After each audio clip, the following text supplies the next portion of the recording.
दोस्तों, आपको कई बार लगता होगा कि आपने अभी जो पल जिया है वह पल आप पहले भी कभी जी चुके हैं, लेकिन बहुत याद करने पर भी आपको वो पल कब घटित हुआ था याद नहीं आता। भले ही आपको वो पल याद नहीं आता, लेकिन ऐसा महसूस होना आपका वह नहीं है। इसके पीछे एक आध्यात्मिक कारण है। अध्यात्म का मानना है कि काम एक चक्र के समान इस ब्रह्मांड में घूमता रहता है। आप काम करके भूल जाते हैं, लेकिन वह काम घूम कर आपके पास लौट कर आता है। अगर आप बुरा करते हैं तो आपको बुरा मिलता है, और अगर आप अच्छा करते हैं तो आपको अच्छा ही मिलता है। अगर आप बुरा करते हैं तो आपको बुरा मिलता है, और अगर आप अच्छा करते हैं तो आपको अच्छा ही मिलता है। अगर अपने बुरे कर्म किए हैं तो आगे आपको दुख, परेशानी, पीड़ा, बीमारियां झेलनी पड़ेगी, लेकिन अगर आपने अच्छे कर्म किए हैं तो आपको खुशहाली, अच्छा स्वास्थ्य प्राप्त होती है। अगर आप इस जीवन में सिर्फ दुखों का सामना कर रहे हैं तो ये फिर आपकी पिछले जन्म के बुरे कर्म है, जिनके हिसाब इस जन्म में हो रहा है। कर्म चक्र का सिद्धांत कहता है कि आपका यह जीवन केवल इस जन्म के कर्मों के फल को नहीं भोग रहा, बल्कि आपके पिछले जन्मों के फल को भी भोग रहा है।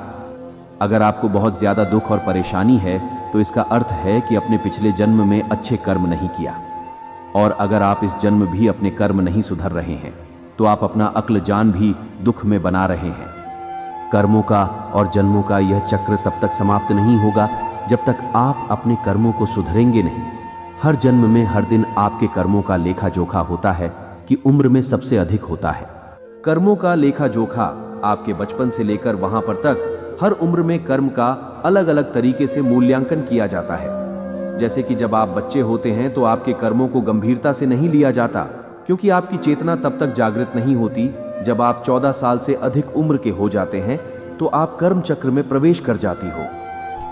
जब आप 30 के ऊपर हो जाते हो तो आपका पिछले कर्मों का भुगतान शुरू होता है।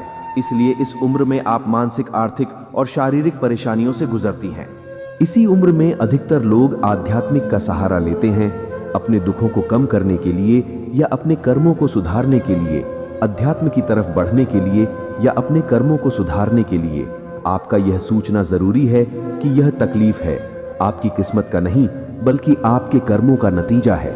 जब आप साइट से ऊपर हो जाते हो तो आपके कर्मों का प्रभाव कम होने लगता है।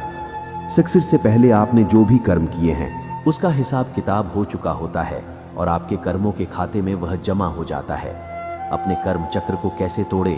अब तक आप यह समझ गए होंगे कि कर्म चक्र आपके पहले जन्म से शुरू हो जाता है और जन्म तक रहता है। आप बार बार जन्म लेते रहेंगे और इस सुख दुख के चक्र को भोगते रहेंगे, लेकिन इस कर्म को तोड़ा भी जाता है। चलिए जानते हैं, कर्म चक्र आपके कर्मों की ऊर्जा पर टिका होता है।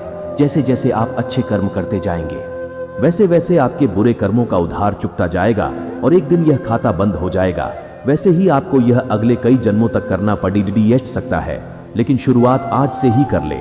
नकारात्मकता से दूर रहें और अपने आसपास सकारात्मक लोग रखें, ताकि आपसे काम से कम गलतियां हो। दोस्तों, वीडियो कैसी लगी आपको हमें कमेंट करके जरूर बताएं।